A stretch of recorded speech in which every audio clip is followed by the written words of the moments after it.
Allow me to reintroduce myself. My name is Ho.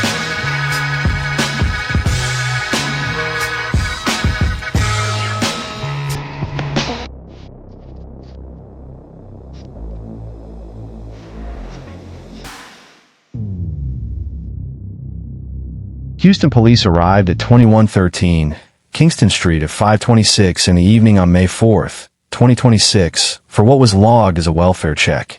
Inside, they found 4 members of the same family dead. A 52-year-old man, his 39-year-old wife, their 8-year-old daughter, and their 4-year-old son, both found in their beds. All 4 had been shot. Investigators named the husband and father as the suspect. What nobody who knew this family could answer is why.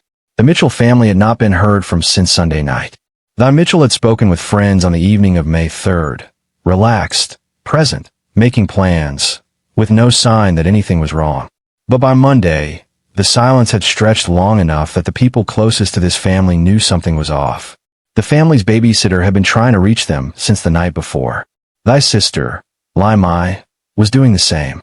Together, they contacted Houston police and requested a welfare check at the family's home in the River Oaks neighborhood. That call came in at approximately 5:26 in the afternoon on May 4th. Officers responded to 2113 Kingston Street in the Glendower Court section of River Oaks and entered the residence. What they found would shake one of the most prominent communities in Houston to its core. For family members, all dead from gunshot wounds. The Houston Police Department officially named Matthew Mitchell, age 52, as the suspect. According to HPD's official statement, evidence at the scene indicated that the male had shot the 3 other members of his family before turning the weapon on himself. The victims were his wife, Thamai Mitchell, 39 years old, their daughter, Maya, 8 years old, their son, Maxwell, 4 years old. The 2 children were found in their beds. If you are watching this and you're not already subscribed to True Crime Evidence Files, take a second right now and do that. The coverage this case received barely scratched the surface. Who these people were, what they had built together, and what the evidence actually tells us about the days leading up to May 4th. None of that made it into the headlines. We're going to cover all of it. The Harris County Institute of Forensic Sciences documented the official time of death at 6:11 that evening, more than 40 minutes after officers had first been dispatched to the address. The cause of death for all 4 family members was confirmed as gunshot wounds. Matthew Mitchell's death was ruled as suicide. The deaths of Thai, Maya, and Maxwell were each ruled homicides. What makes this case particularly difficult to reconcile is what the record does not show. In the 6 months leading up to May 4th, there had been no calls for service to that address. Not one. There were no legal filings of any kind in Harris County courts, no restraining orders, no documented incidents, nothing in the public record that pointed toward what investigators now believe took place inside that home. Houston police have not released a motive. The investigation remains active and open, and authorities have not indicated when or whether a full explanation will ever be made public. Houston police are saying that a family, 2 adults and 2 kids, were found dead at a home near Kingston and Avalon Place. KPRC2 News reporter Corley Peel joins us live from that scene where she spoke with Houston police with the heartbreaking discovery that was made. Corley. Stephania and Keith, Houston police have been out here for several hours, but they say a babysitter and a family member called 911 after not hearing from the family since last night. And when officers arrived, they found all 4 family members dead inside a home. And you can see that there is still a large crime scene out here this evening on Kingston Street. But I want to show you some video. This is when we arrived earlier this evening. We saw a couple of crime scene unit vans and homicide detectives searching this area and collecting evidence from that home. Houston police told me earlier tonight that this was a deadly shooting. During a news conference, HPD said they could not confirm if all of the victims had gunshot wounds. Police did not specify on the relationship between the victims. They did say that they were all family members, 2 adults and 2 children. To understand the weight of what was lost on Kingston Street, you have to understand who Thamai Mitchell was before the headlines reduced her to a victim. She was born in Chicago and raised in Houston.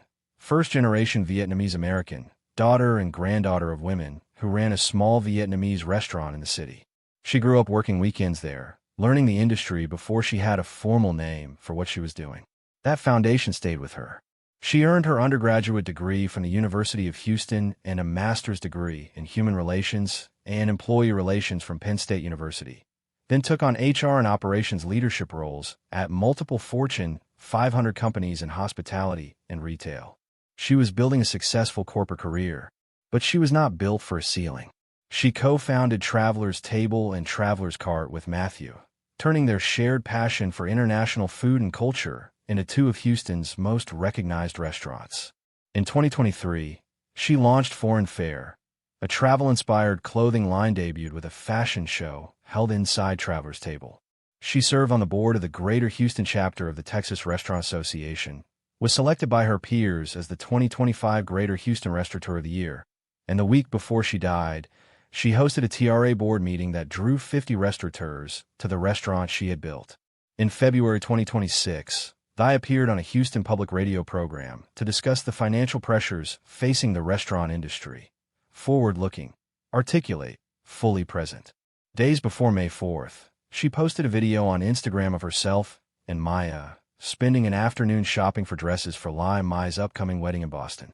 It was the kind of unremarkable, joyful afternoon that a woman documents when life feels good. It was one of the last things she ever shared with the world. She did not build any of it alone. Matthew Mitchell graduated from Emory University, then spent years abroad, studying in France, Italy, and at Oxford University in England before working as a journalist and writer in London, Paris, and New York City. He was a man who moved through the world with curiosity as his compass. When he eventually returned to Texas, he enrolled at Rice University's Jesse H.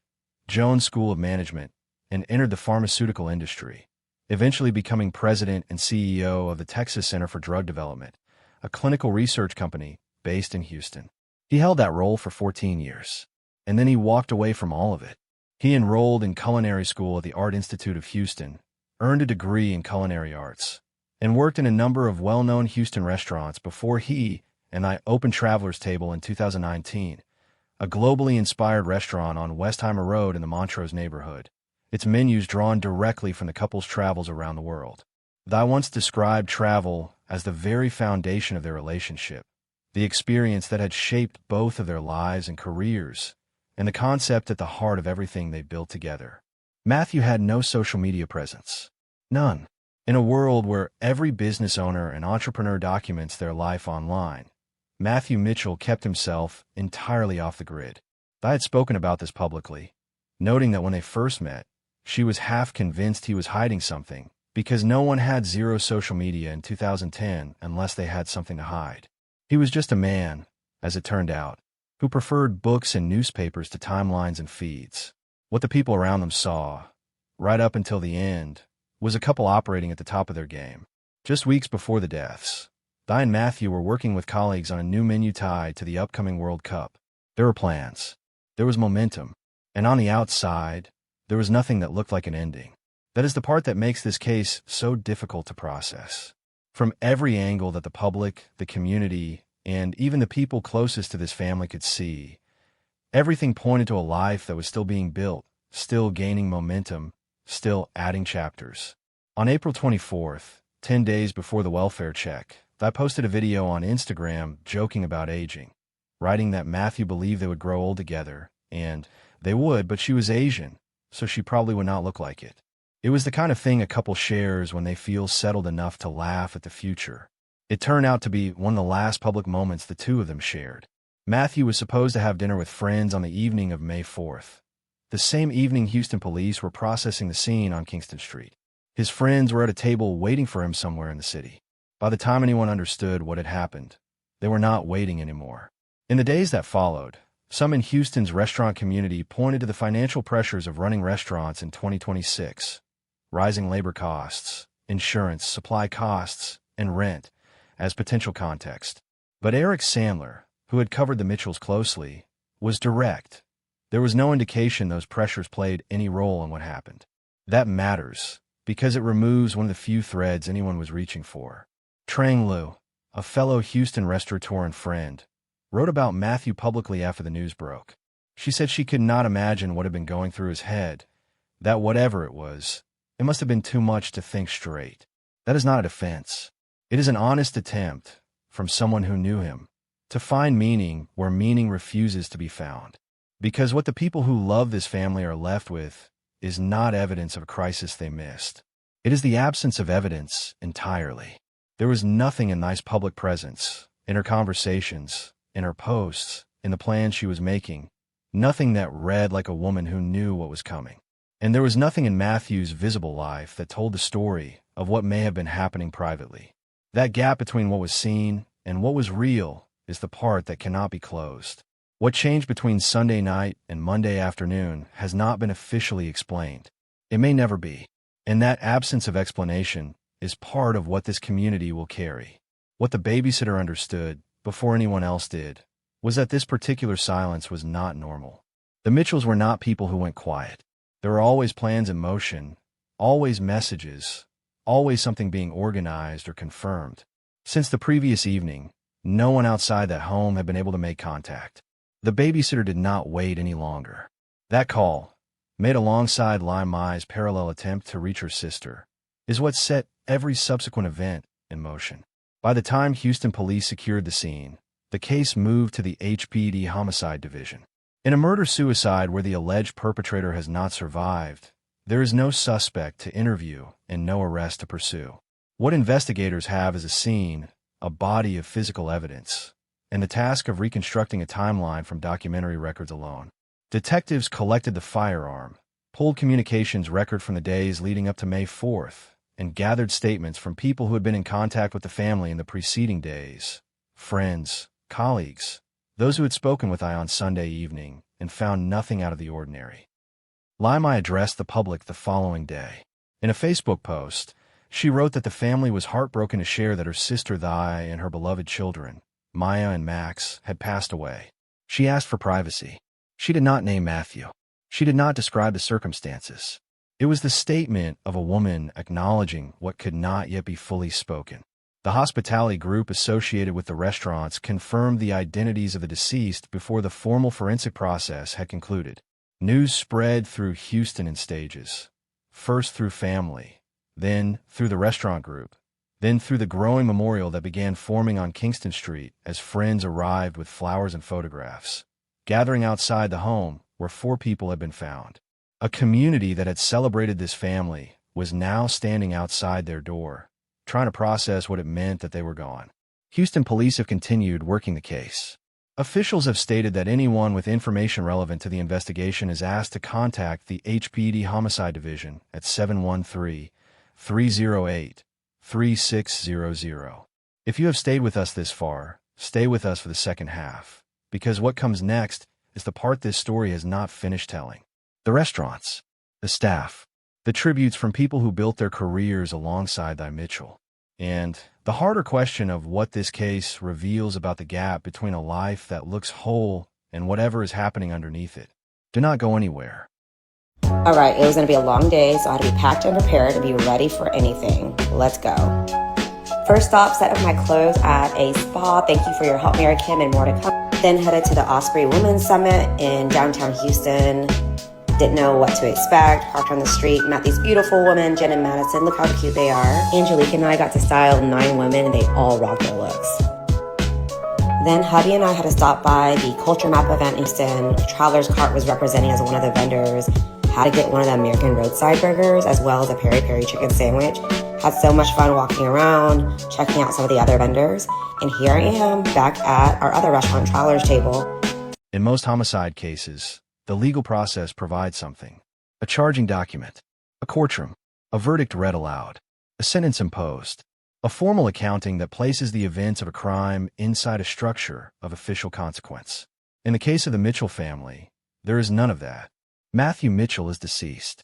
Under Texas law, criminal charges require a living defendant. There is no indictment to file, no trial date to set, no verdict to be read aloud. For Nye, for the Mitchell family, for everyone in Houston who loved Nye and her children, there will be no day in court. The formal machinery of criminal accountability has no mechanism to engage here. What does exist is the medical examiner's record. The Harris County Institute of Forensic Sciences produced the official documentation of cause and manner of death for each member of the family. the closest thing to a formal legal conclusion this case will produce. Those records establish, as a matter of official documentation, that 3 members of the Mitchell family died at another person's hand, and that Matthew Mitchell's death was self-inflicted. That documentation cannot be appealed, cannot be overturned, and does not require a courtroom to carry weight.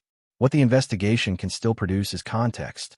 The HBD Homicide Division continues to work the case, with investigators retaining the ability to build a fuller picture of the events surrounding May 4th, the communications, the timeline, the financial and personal records that may speak to what was happening in the household in the days before.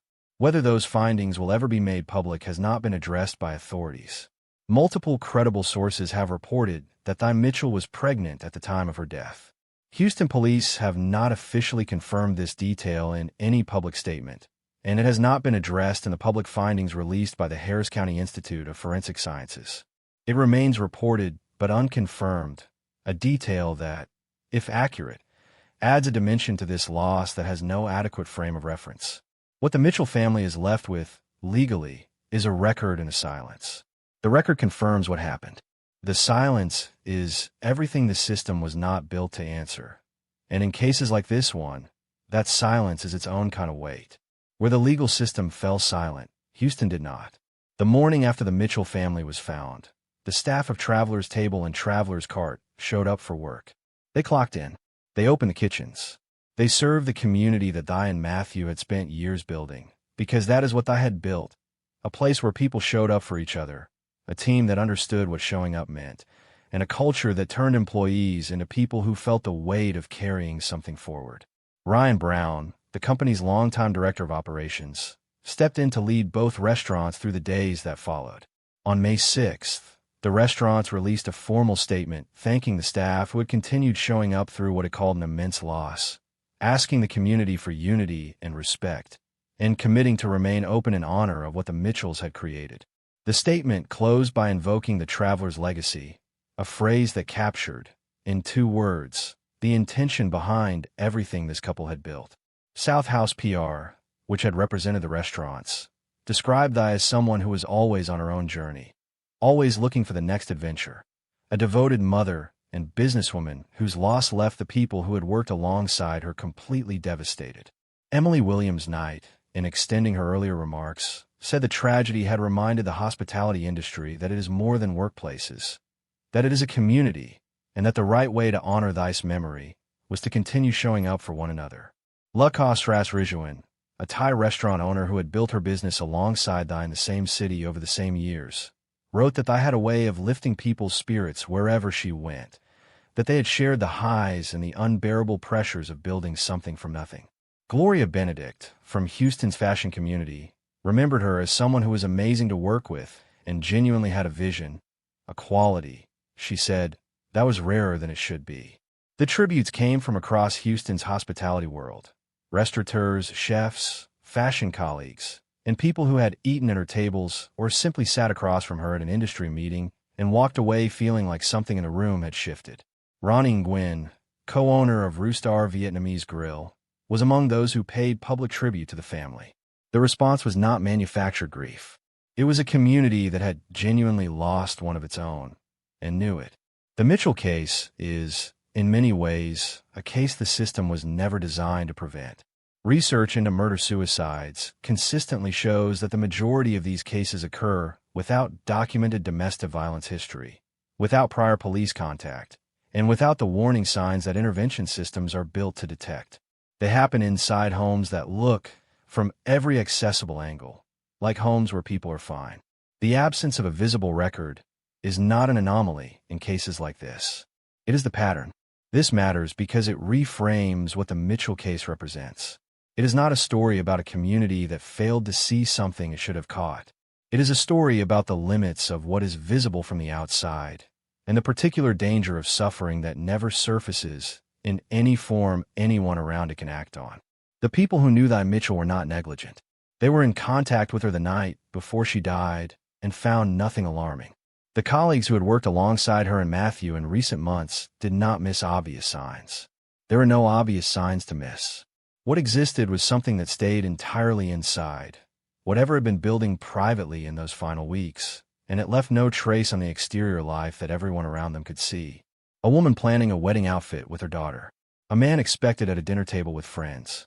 A family that, to everyone who loved them, was still very much in the middle of its story. That is what makes this category of case so difficult to address with conventional tools. Hotlines, intervention programs, and domestic violence resources are built around visibility, around calls made, incidents reported, patterns documented. When none of that exists, there is no trigger for the systems designed to help. What can exist, in the absence of formal warning signs, is the kind of attention the Mitchell's babysitter demonstrated, the willingness to treat silence as a signal, to act on what does not feel right even when nothing in the record says it should feel wrong. That instinct does not require system. It requires only the decision not to wait. Thymi Mitchell was a daughter, a sister, a wife, a mother, and a builder, someone who spent her life making industries stronger and making the people around her feel like what they were working toward actually mattered. Maya Mitchell was 8 years old. Maxwell Mitchell was 4. A staff is still showing up every day. The work that Di and Matthew built is still serving the community that loved them, still welcoming people to tables she set, in rooms she built, under a legacy that carries her name. The presence she brought to every room she walked into, the way she made people feel seen, supported, and celebrated, did not end with her. If this case stayed with you, drop a comment below and tell us what you're thinking. Subscribe to True Crime Evidence Files. We cover the cases that deserve more than a headline, and the next one is already on the way. If you or someone you know is struggling, the 988 Suicide and Crisis Lifeline is available by call or text 24 hours a day. The National Domestic Violence Hotline is available at 1-800-799-7233. Rest in peace, Di Mitchell. Rest in peace, Maya. Rest in peace, Maxwell.